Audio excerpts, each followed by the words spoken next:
Okey, baik. Kita sambung balik dalam perkara bab yang masih lagi kita berkaitan dengan perisai ke-21, perisai memagar rumah. Setelah kita membicarakan muka surat 678, di antara perisainya kita 674, pertama berzikir kepada Allah ketika melangkah masuk ke dalam rumah, memberi salam kepada ahli keluarga. Yang ketiga, berzikir kepada Allah ketika hendak makan dan minum. Keempat, membanyakkan tilawah Al-Quran di dalam rumah. Dan yang masih lagi dalam yang keempat ini, kita sambung balik muka surat. Betul ya? Kita dah ke Ustaz 686 dah. Oh, Ustaz.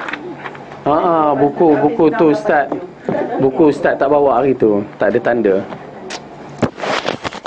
Ini kenangan umrah ni. 688 tu sebelah.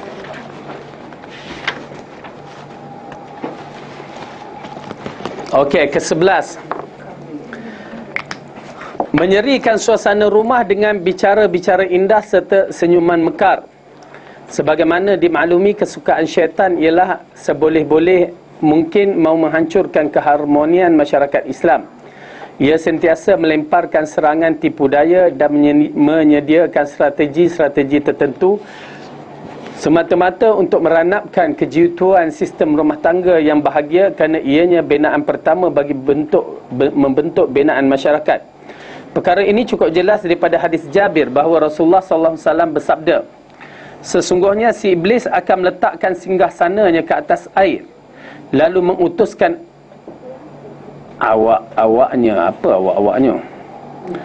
tentera-tenteranya untuk dibawanya berjalan-jalan. Lalu dengan sengaja ia menghampiri sebuah rumah tangga, terutamanya yang menghadapi krisis-krisis kritikal.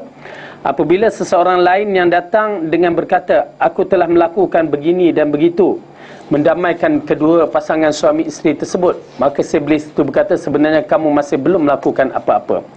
Kemudian apabila ada seorang lain yang berkata, aku tidak akan lepaskan orang itu, melainkan aku akan pisahkan dia dengan isterinya, maka si iblis tadi akan cepat-cepat menghampirnya, lalu berkatakan, ya, teruskan.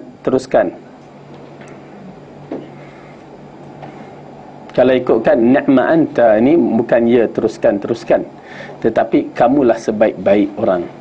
Kenapa dapat memisahkan suami isteri?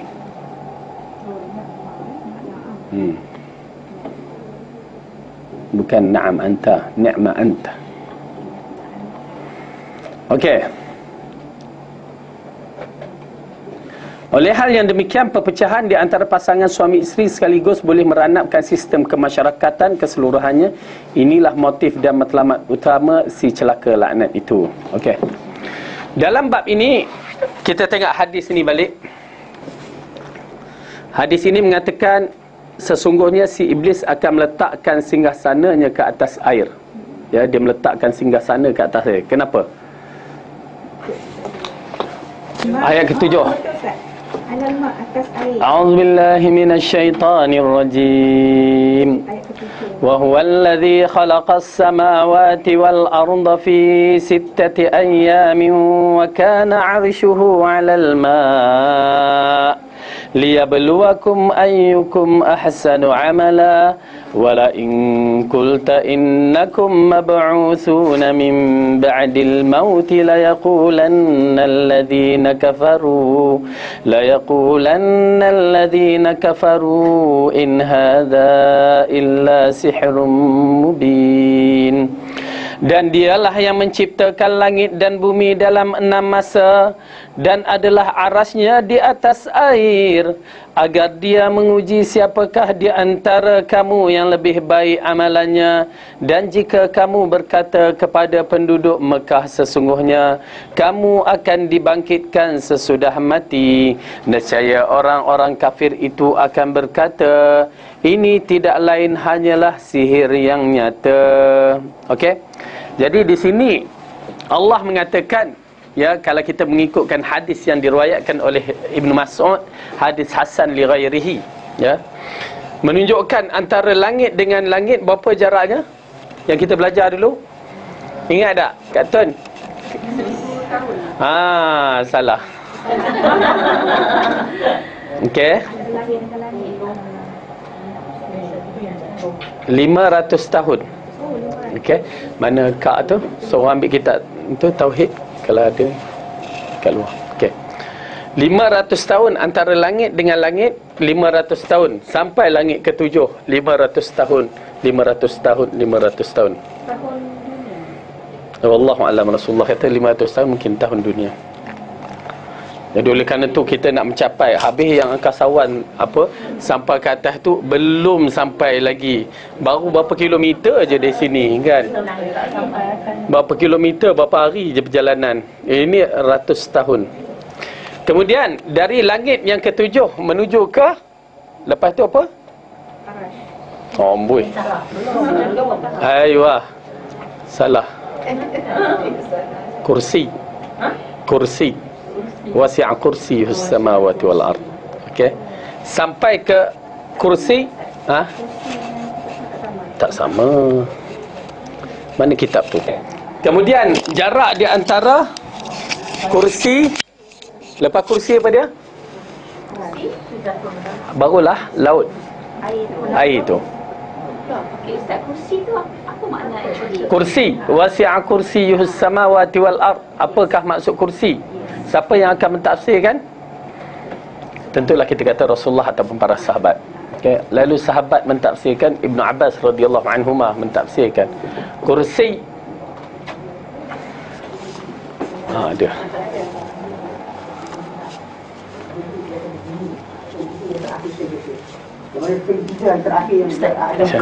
Kena buka. Bukalah tak apa. Ya. Bukalah.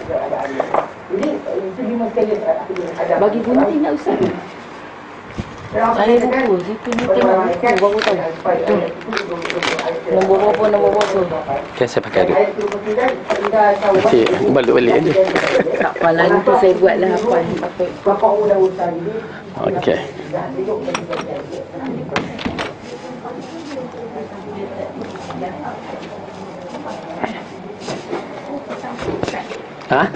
Kitab Fathul Majid. Fathul Majid. Okey. Setengah orang tak suka kitab ni kerana dia membahas masalah syirik kan. Tak apa, jangan ambil yang tu, ambil hadis ni. Kalau tak suka kitab tu lain cerita. Kita ambil hadis ni. Okey. Hadis suka ke tak suka? Kalau tak suka juga habislah.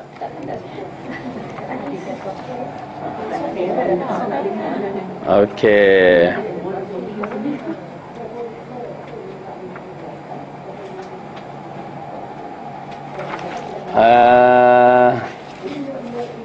Sebentar ya. Dia bab ini di bahagian belakang.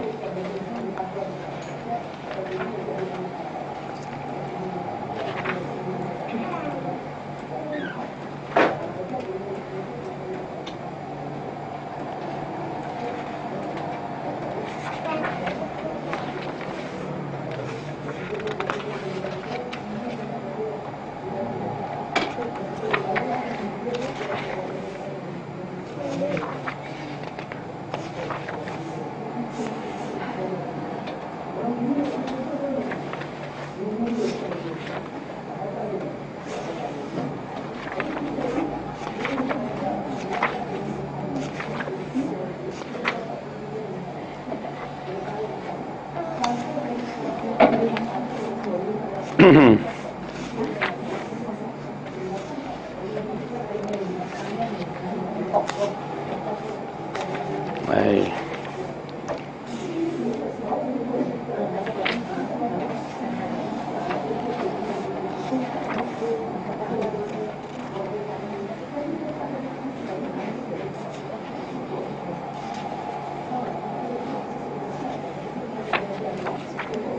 Mana pula dah? As-sab'u zakat jabbarin tak.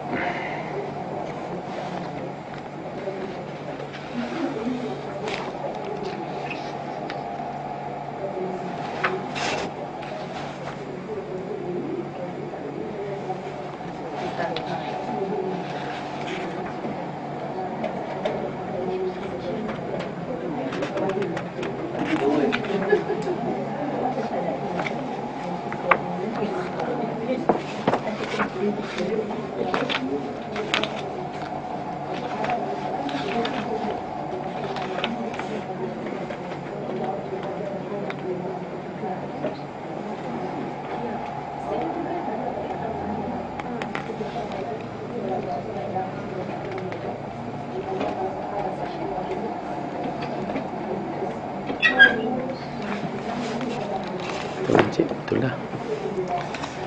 Sabah samawat wala nadri bainahum selasa.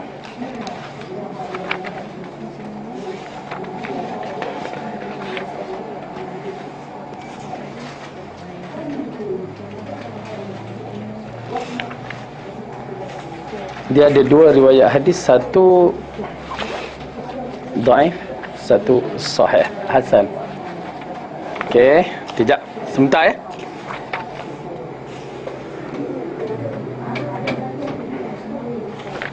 Mana tak jumpa ni? Ala asrai sababah. Okey. Okey, jumpa dah. Bismillah.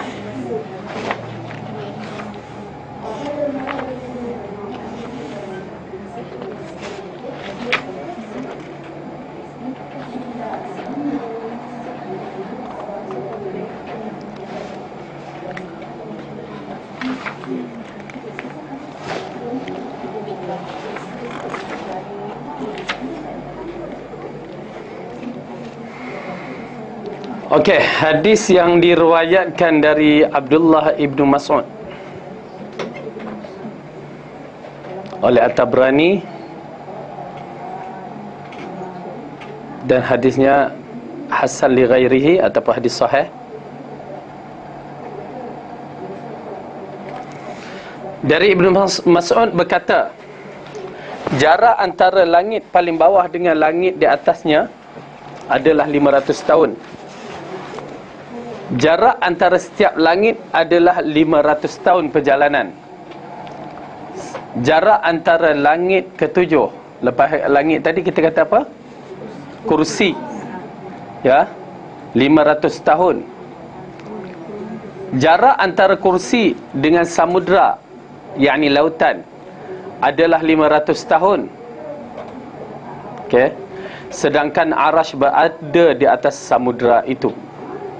Demi Allah, dan Allah berada di atas arasy tersebut, dan tidak ada sedikit pun amal perbuatan kalian yang tidak jelas bagi Allah.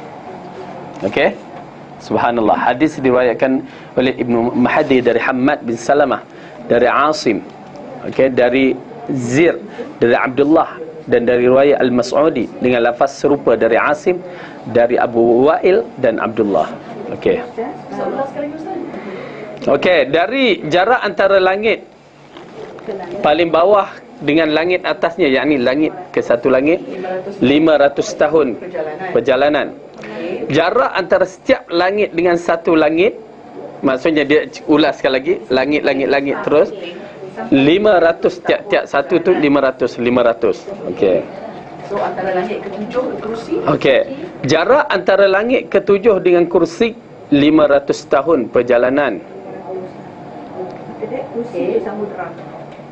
Jarak antara kursi dengan samudra adalah 500 tahun perjalanan. Perjalanan. Ya. Perjalanan. Itu kalau mengikut penafsiran, wallahu alam, mungkin perjalanan yang dimaksudkan 500 bila Rasulullah kata biasanya 500 manusia. 500 tahun manusia. Macam kita hidup di dunia. Ya. Okey. Jarak antara kursi dengan lautan samudra 500 tahun. Dan arasy Ar-Rahman di atas samudra itu, lautan itu. Tak ada jarak, Ustaz. Tak ada, di atas lautan. Jauh atas lautan. Okey, nampak ada iblis, dia nampak melihat kehebatan itu, lalu nanti kita masuk hadis tersebut. Okey. Jadi kita boleh katakan jarak antara kursi dengan arash, which is on the samudra atau air, 500 tahun. Ya, tapi tak tahu ketebalan lautan itu. Hanya Allah yang mengetahui. Dia tak sebut sini. Ini termasuk dalam persoalan ghaib, dan hadis ini diriwayatkan oleh Tabrani dalam Mu'jam Kabir. Ya. Dan dikatakan hadis ini hasan li ghairihi kalau dalam kitab terjemahan yang lain. Banyak hadis, ada berapa hadis ataupun satu hadis ni saja. Ada satu hadis dhaif yang mengatakan inilah teks ni. ada satu hadis ni yang sebelah ni diriwayatkan oleh Abu Daud, tapi kalau tak salah saya hadis ini ada masalah sedikit. Ya, bahkan ada yang mendhaifkan hadis yang akan saya baca ni nanti. Okey, oleh kerana itu saya tak ketengahkan hadis ni pasal dhaif. Tapi hadis yang diriwayat ni oleh Al-Baihaqi At-Tabrani ni hadis hasan li ghairihi. Maksud dia hadis itu sahih. Itu pasal dalam peristiwa Isra Mi'raj main peranan dalam bab ini, beriman kepada kewujudan Allah yang bersemayam di atas arasy. Nanti kita tak terang lagi tu. Hadis yang dhaif ni dari Al-Abbas bin Abdul Muttalib berkata, Rasulullah bersabda, apakah kalian tahu berapa jarak antara langit dan bumi? Kami menjawab, Allah dan Rasul lebih mengetahui. Rasulullah bersabda, di antara keduanya jarak perjalanan selama 500 tahun. Yang ini dikatakan dari bumi dengan langit 500 tahun. Dari satu langit ke langit yang lain perjalanannya 500 tahun. Tebal setiap langit adalah perjalanan 500 tahun. Ini hadis dhaif ni lah, tak apa. Di antara langit ketujuh dengan arasy ada samudra. Antara dasar samudra dengan permukaannya seperti jarak antara langit dengan bumi. Allah Ta'ala di atas itu semua dan tidak sedikit pun dari amalan Bani Adam yang samar baginya. Tapi hadis ini dhaif. Okay, kita tak nak baca kerana masalah tauhid memerlukan hadis sahih. Okey, tadi tanya apakah dia itu kursi? Kan? Kita baca wasi'a kursiyuhus samawati wal ard. Okey. Kita tengok dalam bab ini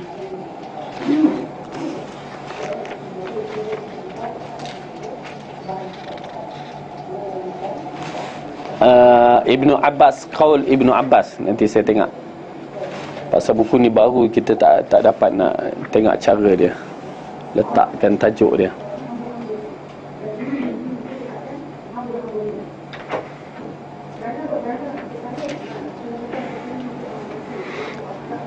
Kalau mengikut Ibnu Abbas, okey, nanti jap. Kursi itu, sebentar, saya hafal. Tapi kat mana dia punya noktah ni saya tengah mencari.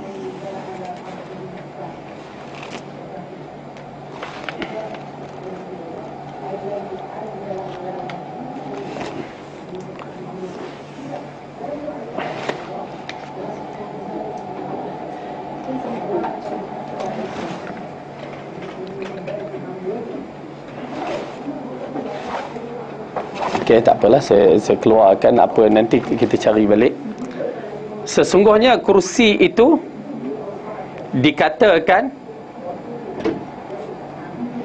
tempat letak kaki Ar-Rahman. Okey, tempat letak kaki. Pertama kita beriman, okey, disebabkan Ibnu Abbas yang mengupaskannya. Ya, bagaimana? Wallahu a'lam. Senang je. Okey. Dan kursi dengan arasy Ar-Rahman besar mana? Seluas dengan bumi dengan langit. Oh. Ya. Kursi ni kita tahu wasi'a kursiyyuhus samawati wal ard. Bumi ni, langit dan bumi, tujuh petala langit dengan bumi ni, itulah besar kursi Ar-Rahman. Besar tak? Besarlah, tujuh petala langit kan, sampai ke bumi. Itu yang dikatakan kursi di sisi Allah. Besar. Tetapi seluas tujuh petala langit dan bumi ini, kursi ini diletakkan dengan arasy Ar-Rahman, yang dikatakan singgasana, tempat bersemayamnya Allah Ta'ala. Ya, seperti hadis ini yang diriwayatkan oleh At-Tabrani. Periwayatnya sahih, hadis sahih. Wa qala Abu Dzarr, sami'tu Rasulullah sallallahu alaihi wasallam yaqul ma kursiyyu fil 'arsy illa ka halqatin min hadidin ulqiyat baina dhahrai fulatin minal ard. Ibnu Jarir berkata, Abu Dzarr berkata, aku mendengar Rasulullah bersabda, tidaklah kursi itu bila diletakkan di atas arasy Ar-Rahman melainkan seperti sebuah gelang besi yang dicampakkan di tengah padang pasir yang luas. Gelang besi diletakkan padang pasir Sahara yang luas. Arash. Ha? Kursi. Itu baru kursi. Belum lagi arash. Dengan arti kata lain, arash sebesar-besarnya. Betul tak? Besar dah arash? Boleh faham tak? Boleh? Okey. Ya. Apa dia? Lepas tu baru samudra. Samudra dan arash. Arash atas samudra. So basically, kursi is a part of arash, which is just a portion. Bawah. Imagine that daripada sini dia nampak kursi, betul. The arash tu lah macam cover the kursi tu. Tentang kursi.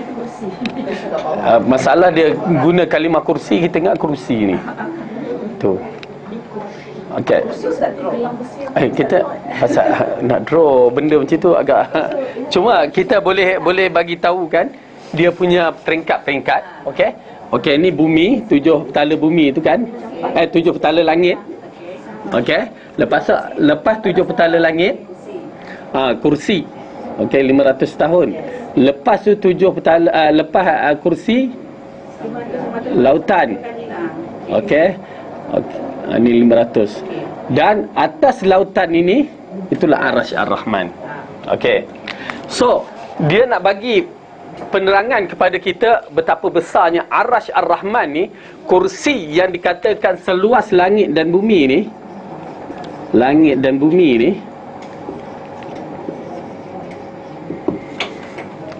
bila diletakkan pada arasy Ar-Rahman seperti gelang yang diletakkan di padang Sahara yang seluas-luasnya.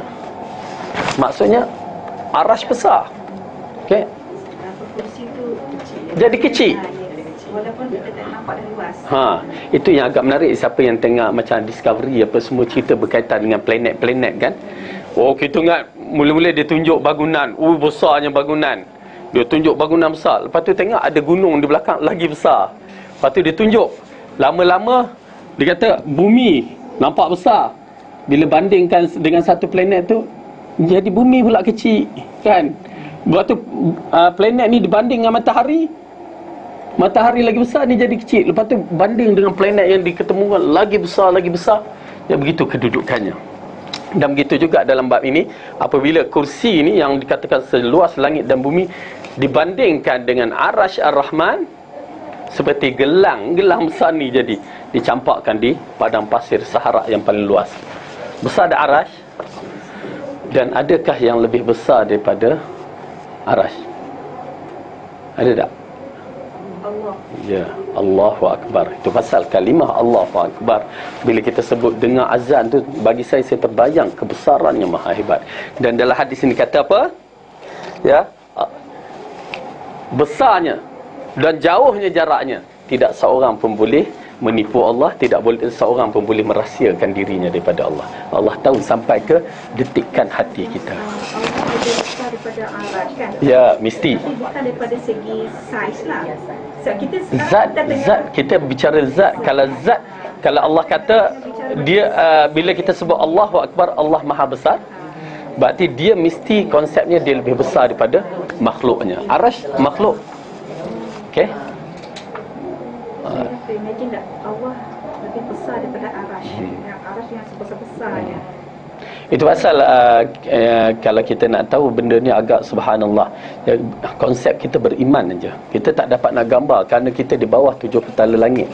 Ya, dan bagi saya apabila saya study tengok keadaan balikkan dengan bicara Allah dalam kisah hadis malaikat yang masuk dalam Baitul Ma'mur tu 70,000 keluar. 70,000 keluar ke mana? Dan 70,000 ni takkan datang dah. Rupanya alam selepas 7 petala langit seluas-luasnya. Itu baru alam. Ya. Itu pasal bila Rasulullah ayat Quran mengatakan syurga dibentangkan kan, seluas-luasnya, luas betul syurga dibentangkan. Pasal kalau nak bandingkan alam semesta macam ni, ya, kita ni alam ni, itu aja bumi, ataupun itu aja 7 petala langit. Maksudnya kalau macam seluas-luas ni, kita ambil biji sawi letak tengah-tengah ni, itulah 7 petala langit kita, yang kita berada dalam lingkungan tu. Bumi lagi kecil lah, tiba-tiba nak sombong dengan Allah. Masa di padang Arafah, Aha. kan kata Allah turun sampai ke Bukan di pada Arafah, di apa ni, di setiap 1/3 akhir malam. Aha. Okey. kan berdoa kan. Aha. Macam mana perbandingan dia tu? Agak pertama kita beriman bila Rasulullah kata beriman, dan kedua huwa yakni Allah fa'alu lima yurid, dia akan buat apa yang dikehendaki. Okey. Dan bagaimana? Wallahu a'lam. Cantik. Itulah jawapan kita. Kerana kita tak boleh masukkan kita punya minda dunia, ya, tak boleh imaginekan kita punya cara berfikir, kerana dia dah termasuk soalan ghaib yang mana kita tak dapat nak bicara. Kita beriman aja. Ustaz, Afwan Ustaz, Baitul Makmur tadi dekat which level? Atas dekat 7 petala langit. Atas. Atas daripada 7 petala. Ya. Masa Isra Mi'raj, Di situlah Sampai ke mana? Rasulullah Pertama, kedua, langit pertama, dan dia pergi sampai ke atas, yang mana kita tak pasti atas dia sampai ke mana. Tapi kita tahu kalau tengok buka surah An-Najm. Dia sampai Sidratul Muntaha, dia sampai surah 53.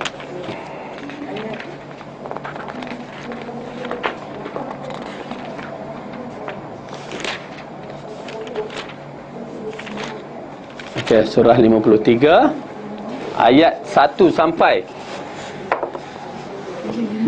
Kita tengok pada ayat. Okey, kita baca terjemahan dia. Bismillahirrahmanirrahim. Demi bintang ketika terbenam kawanmu Muhammad tidak sesat dan tidak pula keliru, dan tiadalah diucapkan itu, yakni Al-Quran, menurut kemahuan hawa nafsunya. Ucapan itu tidak lain hanyalah wahyu yang diwahyukan kepadanya, yang diajar kepadanya oleh Jibril yang sangat kuat, yang mempunyai akal yang cerdas, dan Jibril itu menampakkan dirinya yang berupa asli, sedangkan dia berada di ufuk yang tinggi. Kemudian dia mendekat lalu bertambah dekat, maka jadilah dia dekat kepada Muhammad sejarak 2 hujung busar panah ataupun lebih dekat lagi. Lalu dia menyampaikan kepada hambanya Muhammad apa yang telah Allah wahyukan. Hatinya tidak mendustakan apa yang dilihatnya. Maka apakah kamu musyrikin Mekah hendak membantah terhadap apa yang telah dilihatnya? Dan sesungguhnya Muhammad telah melihat Jibril itu dalam rupa asli yang pada waktu yang lain, iaitu di Sidratul Muntaha. Sidratul Muntaha tempat yang paling tinggi di atas langit yang ke-7 yang telah dikunjungi Nabi ketika Mi'raj. Didekatkannya ada syurga tempat tinggal. Nampak tak? Lepas 7 petala langit itulah terdapat syurga. Itu yang saya kata, kita dipisah hanya 7 petala langit. Kalau Allah buka 7 petala langit, kita menyaksikan syurga dari bawah ni. Okey. Penglihatan Muhammad melihat Jibril ketika di Sidratul Muntaha diliputi oleh sesuatu yang meliputinya. Penglihatan Muhammad tidak berpaling dari apa yang dilihatnya dan tidak pula melampauinya. Sesungguhnya dia telah melihat sebahagian tanda-tanda kebesaran Tuhan yang paling tinggi. Okey, itu je. Okey. Jadi itu dia. Tapi dikatakan bahawa dia naik lebih tinggi sewaktu untuk menerima solat, di mana Jibril tidak dapat menaikinya. Okey. Tapi dia tidak sampai ke Arash. Okey. Ustaz, syurga ada penghuni. Apa dia? Syurga. Ha. Ada penghuni tak sekarang? Tak ada, belum. Masa hari Lepas hari kiamat nanti baru ada penghuni. Dan kalau ada penghuni pun sekadar bidadari yang menunggu kita. Kita pula. Okey. Maksudnya itu je, yang lain tak ada. Kerana di dalam hadis mengatakan, wahai wanita-wanita, kalau lelaki itu soleh lah, Kenapa kamu menyakiti? Apabila seorang wanita itu menyakiti suaminya yang baik, maksudnya dia sakit lah, dia sakit macam kita sakit lah kadang-kadang, ya, peli-peli suami lah, apalah kan. Lalu bidadari akan berkata, wahai wanita-wanita, kenapa kamu sakit lelaki itu? Mungkin dia akan berpisah dengan kamu dan duduk dengan kami. Dia macam itulah lebih kurang. Jadi menunjukkan bahawa bidadari itu dah ada dah kat sana, menunggu, ya. Wallahu a'lam. Neraka dekat bawah bumi. Tak, Dalam neraka tidak diketahui di mana. Itu pasal dalam masalah ya, yang saya, bawah dalam kerana hari kiamat bumi akan hancur kan. Fa iza dukkatil ardu dakkan dakka kan. Jadi kita tak tahu. Memang neraka dirahsiakan di mana. Dia ada tapi dia tersorok. Jadi itu persoalan yang agak sukar. Kita nak terangkan macam mana kedudukan mahsyar ni agak sukar. Cuma saya mengatakan ya, ibu-ibu, yang boleh saya nampak secara apa yang kita faham daripada Al-Quran, bumi ini, alam ini begitulah kedudukannya, ya. Nak lebih saya pun tak berani nak katakan. Itu pasal orang bila bercara, dia ingat ya berkaitan dengan macam mana kita nak sebut. Okey, sekarang kita berada di 7 petala langit. Okey, bumi dalam tu. Hanya seperti kalau ikutkan dalam riwayat lain, bumi, alam semesta 7 petala langit ni terlampau kecil di sisi Ar-Rahman. Itu pun penuh dengan galaksi apa semua kan. Tapi bila diletakkan di alam yang dikatakan alam akhirat sana, ya, punya luasnya, bayangkan luas seluas-luasnya. Besar ni je, kecil sangat-sangat. Mana atas, mana bawah, hanya Allah yang tahu. Yang atas. Itu je kedudukannya. Kat mana syurga? Okey, syurga dah dibentang, ada. Neraka, wallahualam, kat mana kita pun tak tahu. Cuma yang tahu hari kiamat nanti neraka diseret oleh malaikat, yang mana neraka tu seolah-olah seperti satu kawah, ya, kawah. Pernah tengok kawah? Tahu ke kawah? Apa tu kawah? Bukan kawash. Macam kuali, macam kuali kan, kan. Okey, padanya ada 70,000 tali, dan pada setiap satu tali 70,000 malaikat yang menariknya. Berat. Dia satu berat. Lepas tu kedua, sifat neraka ni ganas. Jadi malaikat kontrol. Putus satu tali, habis. Orang baik, orang jahat semua dia sambarnya. Okey. Nak menunjukkan hadis sahih. 70,000 malaikat mengelilingi Baitul Makmur. Bukan beribadat dalam Baitul Makmur tu. Beribadat. Dikatakan beribadat. Wallahu alam. Dalam hadis kata dia masuk Baitul Makmur, dia keluar. 7,000 yang tanpa dihisap kan? 7 kan? Okey, ada apa soal kat sini? Dah terlepas pun masa. Ustaz, Ya. malaikat yang tunjuk arash tu 4 penjuru. 4. Pada hari kiamat 8. Dalam surah Nun.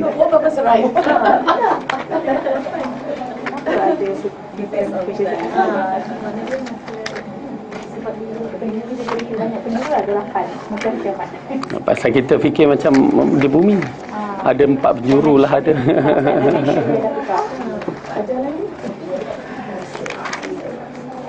Dalam surah apa? Ingat tak? Surah sama ni lah. Surah Nun, cuba tengok surah Nun.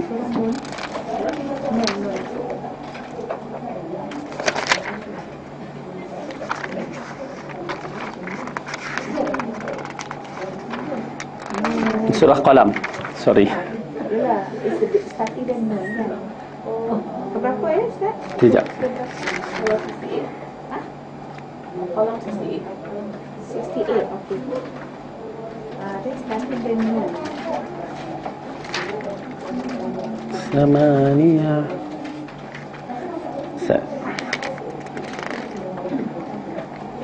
Tak bukan surah Nun. Sekejap. Okey, sorry, surah Al-Haqqah. Okey, sebelah tu je, surah Nun Al-Haqqah. Oh, surah 69. Ya, 69. Hari kiamat. Ayat ke-17. 17. Dan malaikat-malaikat berada di penjuru langit, dan pada hari itu 8 malaikat yang menjunjung arasy Tuhan di atas kepala mereka. Okey, 8 pada hari itu. Sekarang ada 4. Cuba rujuk dalam tafsiran dia. Dia ada penafsiran dia. Dalam surah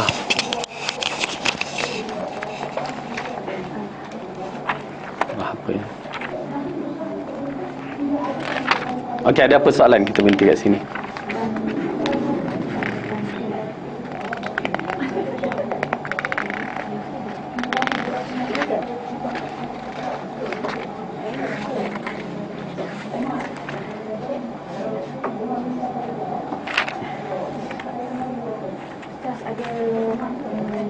Tahu mengenai alam barzah. Macam sekarang kita nak bayangkan alam barzah macam different dimension. Okey.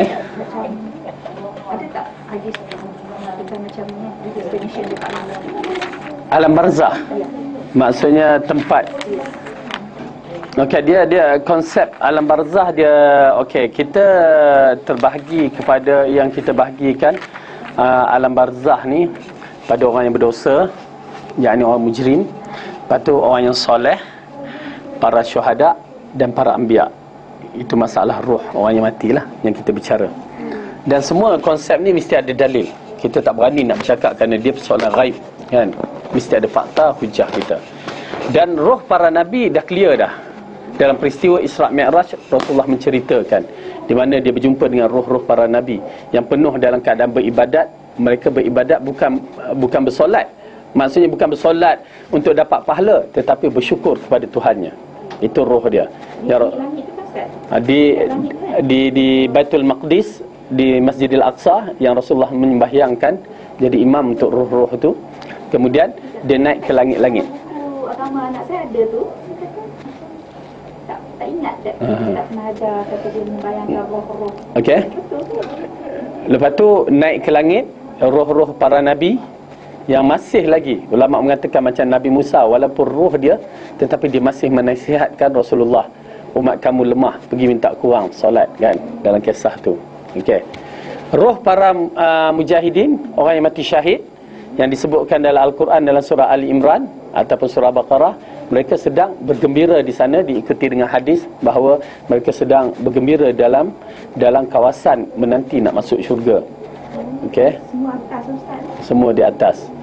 Okey, bahkan mereka cuba nak sampaikan berita gembira pada kita, tak sampai. Allah je yang sampaikan. Kemudian yang ketiga, roh orang yang soleh yang dikaitkan dengan hadis, apabila lepas soal jawab semua telah berjaya, maka dikatakan duduklah kamu sampai hari kiamat dalam keadaan selesa. Bagaimana selesa, wallahu alam. Okey, ialah kita tak dapat nak terangkan. Dan roh orang yang berdosa yang disebutkan dalam hadis seperti Firaun, maka dia diseksa. Walaupun Firaun tu jasad dia dalam museum tu, kan, tapi dia tetap diseksa kerana roh mereka ada di satu tempat yang kita tak tahu. Itu yang ada dalil. Ditambahkan dalil orang Melayu, roh mak bapak akan balik tiap-tiap raya. Malam Jumaat ya, bukan raya. Malam Jumaat, tak apalah. Pasal kemunian tu Ustaz. Kemunian kata Roh mak bapak akan balik pada tiap-tiap malam Jumaat ataupun malam raya, nak sambut raya sama main mercun. Tak ada dalil. Yang tu tak ada dalil. Dikuatkan dengan cerita orang yang tak betul, roh-roh ini akan kembali menjadi hantu kongkom ke hantu apalah semua. Jadilah kita pengecut pada kubur. Itu semua fakta yang tak betul. Itu kedudukan roh-roh alam barzakh. Jadi solat bersama roh-roh tu di Batu Maqdis. Itu sahih Ustaz? Sahih.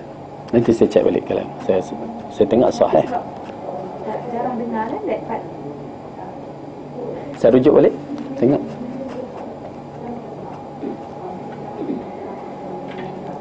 Okey. naik ke Isra, dalam peristiwa Isra. Mi'raj, naik ke langit. Isra, berjalan malam. from Masjidil Haram to Masjidil Aqsa. Okey. Ada apa soalan lagi? Ini kat situ je, tak habis lagi cerita ni. Buat cerita Arash Ar-Rahman ni. Ustaz, Ya. dapat banyak. Tapi kita cuba memahami bahawa semua fakta mesti ada dalil. Tak boleh, tak dibenarkan orang berbicara masalah akidah begini ikut hawa nafsu. Kita takut. Wallahu alam bisawab. Okey, kita berhenti di sini. Subhanakallahumma wa bihamdika asyhadu an la ilaha illa anta